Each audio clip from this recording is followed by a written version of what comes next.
नमस्कार दोस्तों, आपको रोहन क्लासेस में आपका स्वागत है। जैसे अब हम इसको जो ऑफलाइन में मॉक टेस्ट करवाते हैं 6 PM में, उसका PDF and solution Rohan classes Telegram पर आपको मिल जाएगा। ये अभी हम डिस्कशन रोज़ 10 बजे आपको PDF और वीडियो दोनों डाल देते हैं 10 बजे नाइट में पर डे के। आज 14 है, 14 वाला आज डाल देंगे 10 मिनट में, यानी 14:10 में हम आपको डाल देंगे। चलेगा, आगे हम चलते हैं। जैसे आपको ये जो 3200+ साइंस आया वो आपको लक्ष्य ग्रुप 4 के पर मिलेगा। ये ले KSHYA कीजिएगा, लक्ष्य ग्रुप GRUP ग्रुप 4 डालिएगा तो ये आपको 3200+ उस पर मिल जाएगा।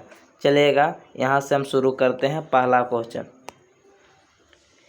एक गोलीय दर्पण और एक पतले लेंस के में से प्रत्येक की फोकस दूरी 25 सेंटीमीटर प्लस में है, तो कौन सा होगा? एक कौन सा दर्पण होगा और कौन सा लेंस होगा? तो हम जानते हैं कि दर्पण दो प्रकार के होता है। दर्पण दो प्रकार के होता है, एक उत्तल और एक अवतल। और लेंस भी दो प्रकार के होती है, लेंस भी दो प्रकार के, एक उत्तल एक अवतल लेंस और एक उत्तल लेंस। उत्तल लेंस इसको में देखिएगा कि पॉजिटिव इसका होता है, लेंस में भी पॉजिटिव, उत्तल लेंस और उत्तल दर्पण में पॉजिटिव, और अवतल लेंस और अवतल दर्पण में नेगेटिव होता है। जिसे आप इसे बनाइएगा, इसको में लेंस हो गया उत्तल, इसको इससे कीजिएगा तो F1 F2 इधर में फोकस रहेगा, यानी पॉजिटिव की तरफ होगा उत्तल में। इसी प्रकार लेंस में देखिएगा, लेंस देखिएगा इससे रहेगा, इसको हम आभासी प्रतिबिंब उत्तल में बनता है, तो इसे हो गया ये पॉजिटिव, यानी दोनों में उत्तल लेंस और उत्तल दर्पण में पॉजिटिव फोकस होती है। ऑप्शन नंबर ए हो जाएगा। चलिएगा नेक्स्ट क्वेश्चन। एक दूसरा क्वेश्चन, निम्नलिखित कथनों पर विचार कीजिए। आदर्श गैस PV बराबर nRT का पालन करता है। वास्तविक गैस किसी भी उपस्थिति में PV बराबर nRT का पालन नहीं करता। आदर्श गैस है जो PV बराबर nRT का पालन करता है, आदर्श गैस। और वास्तविक भी है, ये भी पालन करता है PV बराबर nRT। R बराबर होता है 8.314 mole joule mole inverse kelvin inverse होता है, यानी R बराबर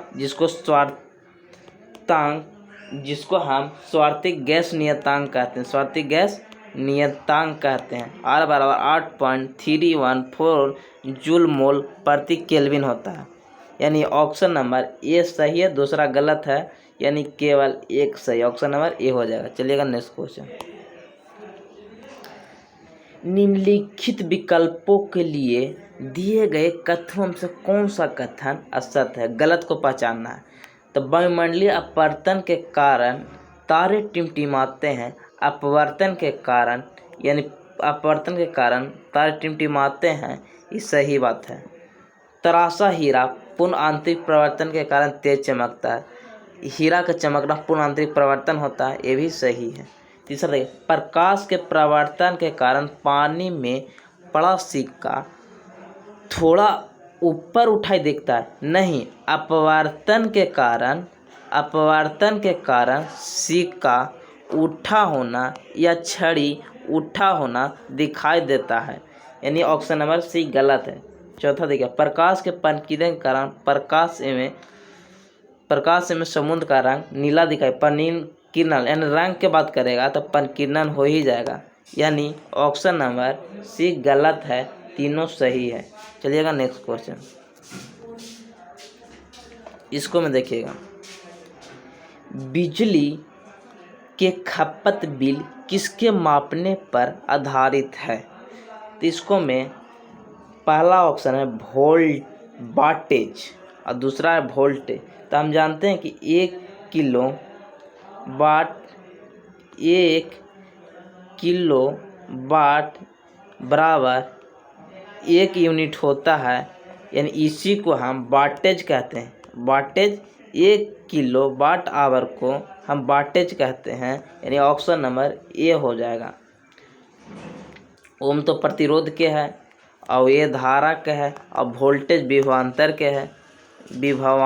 है, यानी ऑप्शन नंबर ए केवल सही, ऑप्शन नंबर ए में हो जाएगा। चलेगा नेक्स्ट क्वेश्चन, इसको देखिएगा। यदि किसी गतिमान वस्तु का संवेग p तथा द्रव्यमान pm हो तो p और m के गतिज ऊर्जा का संबंध क्या है। तो हम जानते हैं कि ke बराबर कनेटिक ऊर्जा बराबर 1/2 mv² होता है और संवेग बराबर mv होता है, यानी p बराबर mv होता है। तो इसको हम पुट करेंगे ke बराबर, अगर इसको हम 1/2 m से दोनों में गुना कर दें, यानी ऊपर भी और नीचे भी m से गुना कर दें तो नीचे m भी हो जाएगा और ऊपर m 2 हो जाएगा और v² हो जाएगा। तो m 2 और यहाँ भी, तो m² और v² हो गया ऊपर और नीचे 2m हो गया। तो m² और v² बराबर p लिख सकते ना है, यानी कनेटिक ऊर्जा बराबर हो जाएगा। इसको देखिएगा, कनेटिक ऊर्जा बराबर हो जाएगा, कनेक्ट ऊर्जा और कुछ हो जाएगा पी के होल स्क्वायर का, कि v और m के और v का स्क्वायर है, तो यानी p का स्क्वायर हो जाएगा और बटा 2m हो जाएगा, यानी ऑप्शन नंबर डी हो जाएगा। ऑप्शन नंबर डी p² बटा 2m हो जाएगा। चलिएगा नेक्स्ट क्वेश्चन, आपको डिटेल सॉल्यूशन मिलेगा। स्थैतिक घर्षण होता है सर्पिल घर्षण से अधिक, सर्पिल घर्षण से कम, सर्पिल घर्षण के बराबर, इनमें से कोई नहीं। तो देखिएगा, स्थैतिक घर्षण, गतिज घर्षण जिसको आप सर्पी घर्षण कहते हैं, उसको बाद लोटनी घर्षण होता है, लोटनी घर्षण होती है। तो सबसे ज़्यादा घर्षण स्थैतिक में होता है, उसके बाद गतिज जिसको सर्पी बोलते हैं, उसके बाद लोटनी में कम होता है। तो बोला स्थैतिक घर्षण होता है सर्पी घर्षण से अधिक होता है, यानी ऑप्शन नंबर ए। कम तो होगा नहीं, बराबर होने, सबसे ज़्यादा स्थैतिक का घर्षण होता है। और घर्षण गुणांक 0 से 1 होता है, घर्षण गुणांक का मान 0 से 1 होता है और घर्षण गुणांक 0 से 1 होता है, जिसको हम म्यू से सूचित करते हैं। चलेगा नेक्स्ट क्वेश्चन,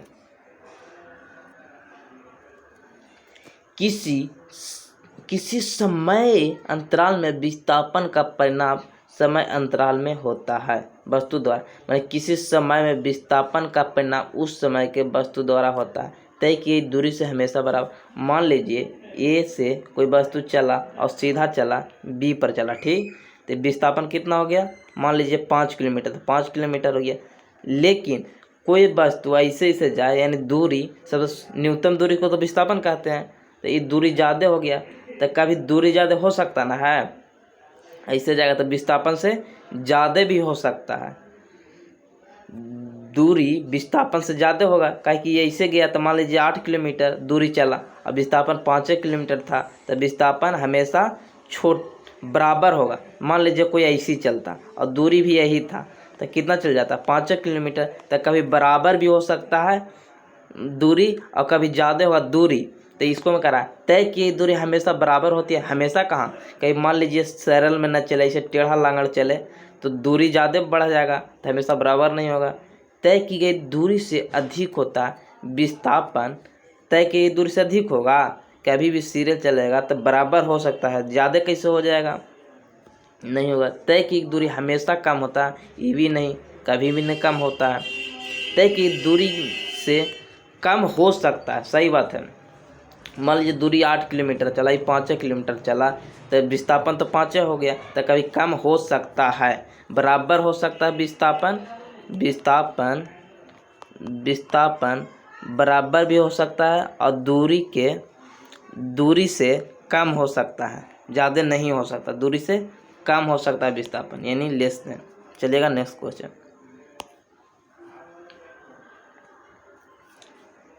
चलिएगा, वैद्युत अपघटन के धारा प्रवाह किसके कारण होता है? तो वैद्युत अपघटन में यानी बैटरी में आयन के कारण धारा का प्रवाह होता है। मुक्त इलेक्ट्रॉन के कारण इसको में धारा प्रभावित होता है चालक में, और होल्स के कारण अर्धचालक में और अर्धचालक में पी वाला में यानी पी अर्धचालक में होल्स के कारण होता है। चलिएगा नेक्स्ट क्वेश्चन यानी ऑप्शन नंबर सी हो जाएगा। चलिएगा यहाँ पर, निम्नलिखित में से कौन से कथन सही है? चुंबकीय क्षेत्र की प्रबलता क्षण चुंबक के केंद्र में सर्वाधिक होता नहीं। मान लीजिए एक चुंबक है, एक नॉर्थ पोल है, एक साउथ पोल है, तो इसका चुंबकीय क्षेत्र में सर्वाधिक चुंबकीय क्षेत्र पोल पर होता है, ना कि केंद्र पर। केंद्र पर तो न्यूनतम होता है, यानी बीच में न्यूनतम होता है, पोल पर सबसे ज़्यादा अधिकतम होता है। विद्युतीय चुंबकीय क्षेत्र अधिकतम होगा कहाँ? पोल पर। सबसे कम कहाँ होगा? केंद्र में। कोई भी दो, यानी गलत हो गया पहला, कोई भी दो चुंबकीय बल रेखाएं प्रतिच्छेद नहीं करती। सही बात है, कोई भी बल रेखाएं यानी नॉर्थ से साउथ जा रहा है तो कभी एक दूसरे को काटती नहीं।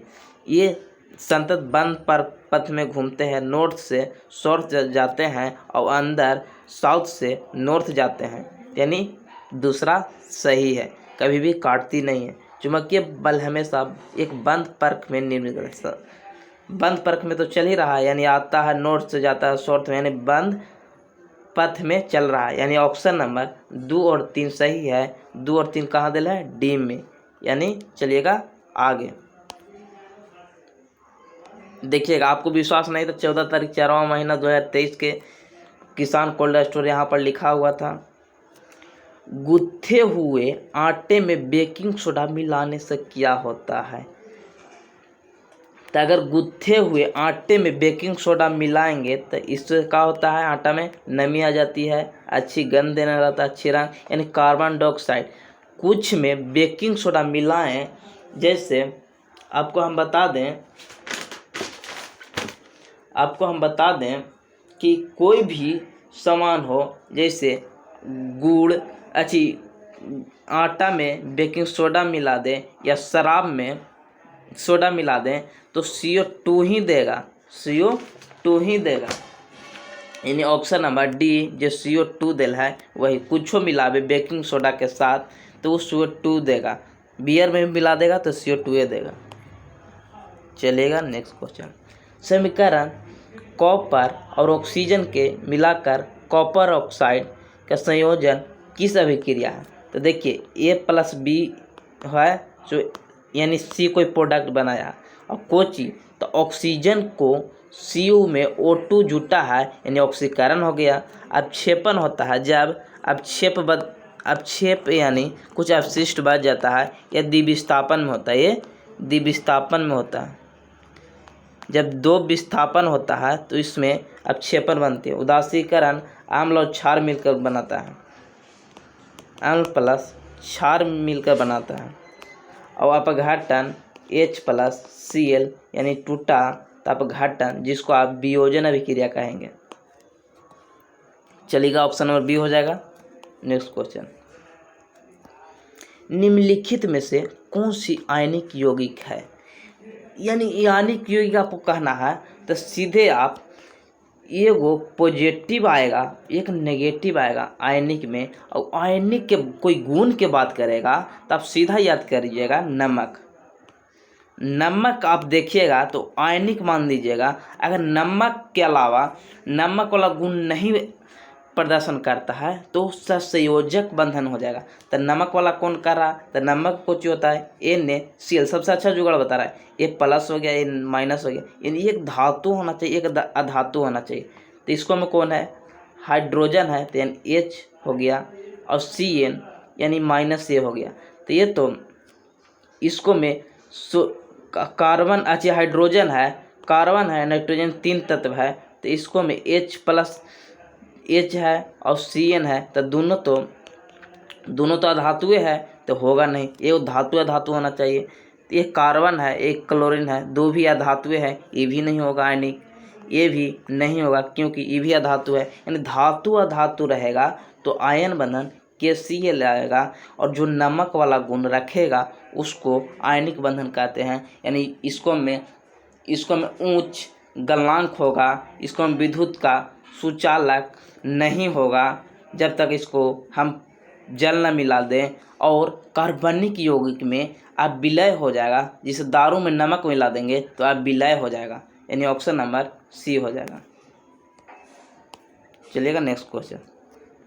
निम्नलिखित कथनों पर विचार करें और बताएं, नाभिकीय रिएक्टर के ईंधन के रूप में सर्वाधिक यूरेनियम का इस्तेमाल करते हैं। यानी सर्वाधिक यूरेनियम 235 के प्रयोग करते हैं, यूरेनियम 92 235 का प्रयोग करते हैं, यानी 235 ऊपर हो जाएगा। नाभिकीय रिएक्टर के नियंत्रण छड़ के रूप में केवेडियम और बोरॉन की छड़ का इस्तेमाल करते हैं, सही बात है। भारी जल का उपयोग नाभिकीय रिएक्टर को मंदक के रूप में किया जाता है, भारी जल ही, और ग्रेफाइट का भी छड़ हम मंदक के रूप में करते हैं, यानी तीनों सही है, ऑप्शन नंबर D हो जाएगा। और शीतलन के लिए हम सोडियम और पोटेशियम के उपयोग करते हैं। चलिएगा नेक्स्ट क्वेश्चन, चलिएगा इसको देखें। जब शुद्ध जल में नमक डाला जाता है तो पृष्ठ तनाव क्या होता है। जब शुद्ध जल में नमक डाला जाए या चीनी डाला जाए तो इसको में अच्छी घटता है, क्या इसको में यानी ग्रहापन घटता है, यानी पतला होता है। अब पतला होगा कोई भी आदमी तो उसका टेंशन है पृष्ठ तनाव को इंग्लिश में टेंशन कहता है। तो टेंशन जब पतला होगा तो घटेगा कि बढ़ेगा, यानी पतला हो रहा आदमी उसको टेंशन जरूर है, यानी घट जाता है, ऑप्शन नंबर B। जब कोई चीज़ फैलेगा तो उसको टेंशन कम है, इसी याद करिएगा कि टेंशन जो फैल रहा है यानी मोटा रहा है आदमी तो उसका टेंशन कम है, यानी पृष्ठ तनाव कम है। जो मतलब मान लीजिए पानी गिरा है उसको फैल रहा है तो इसका मतलब उसको पृष्ठ तनाव कम है। अगर सिकुड़ जाता तो पृष्ठ तनाव घट जाता, इसी याद रखिएगा, ठीक। अस्पतालों में कृत्रिम सांस के लिए प्रयुक्त किए जाने वाले गैसों का कौन सा होता है, यानी ऑक्सीजन और हीलियम। इसको मतलब हल्का क्वेश्चन है, ऑक्सीजन हम हीलियम का प्रयोग करते हैं अस्पताल में कृत्रिम के लिए। चलिएगा आगे। निम्नलिखित कथनों पर विचार कीजिए, अम्लीय pH मान के समानुपाती होता है। देखिएगा, मान लीजिए ये हो गया, इधर से ये 7 हो जाएगा, इधर क्षारिकता हो जाएगा, ये क्षारीयता हो गया, ये अम्लीयता हो गया, ये अम्लीयता हो गया। तो इसको मैं अगर 1 2 3 4 यानी 6 तक, ये हो गया 8 9 10, pH मान यहाँ 10 हो गया। तो देखिएगा अम्लीयता इधर होता है, जैसे मान लीजिए कोई के pH मान 1 है तो अम्लीयता इधर में बढ़ता है और क्षारीयता इधर में। तब बोल रहा है अम्लीय विलयन का pH मान समानुपाती होता है pH मान के। तो pH के समानुपाती का अगर pH मान 5 था, अगर हम 6 कर लिए तो अम्लीयता बढ़ा कि घटा, तो इसको हम बढ़ाएं तो अम्लीयता तो घट गया, क्योंकि इधर में बढ़ता है, यानी ये गलत है। व्युत्क्रमपाती होता है अम्लीयता pH मान के व्युत्क्रमपाती होती है। और क्षारीयता कुछ ही क्षारीय विलयन के pH मान का मान व्युत्क्रमपाती होता है। व्युत्क्रमपाती मतलब अगर इधर में जा रहे तो pH मान बढ़ेगा तो क्षारीयता बढ़ेगा, यानी समानुपाती होता था। सीधा हो गया कि अम्लीय pH मान के व्युत्क्रमानुपाती होता है और क्षारीकता pH मान के समानुपाती होता है, यानी ऑप्शन नंबर दोनों गलत है। इसको कर लीजिएगा, अम्लीय pH मान के व्युत्क्रमानुपाती और क्षारीकता pH मान के समानुपाती होता है, यानी न तो ए और न ही दो, यानी डी नंबर ऑप्शन। चलिएगा, हाइड्रोजनियम का आयन का सूत्र होता है, हाइड्रोजन आयन का H3O+ हो जाता है और ये हाइड्रोजन आयन है, ये हाइड्रोजन आयन है और ये हाइड्रोक्सी है,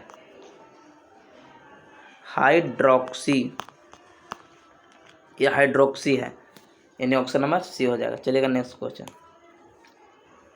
यहाँ निम्नलिखित कथनों पर विचार कीजिए। विखंडन द्वारा केवल एक कोशिकीय जीवों में ही प्रजनन हो पाता है। विखंडन के द्वारा केवल एक कोशिकीय जीवों में प्रजनन होती है, ये सही बात है। मुकुलन और एक कोशिकीय, जिसे में जीवाणु हो गया, प्लाज्मोडियम हो गया, ये सब तो एक कोशिकीय है, प्लाज्मोडियम हो गया, ये सब एक कोशिकीय जीव है, ये सही है। अमीबा हो गया, एक कोशिकीय जीव हो गया। विखंडन केवल एक कोशिकीय जीव में विखंडन एक कोशिकीय जीव में होता है, सही बात है। मुकुलन द्वारा एक कोशिकीय में बहुकोशिकीय दोनों में, जिसे अमीबा अच्छी में हाइड्रा में मुकुलन होता है, ईस्ट में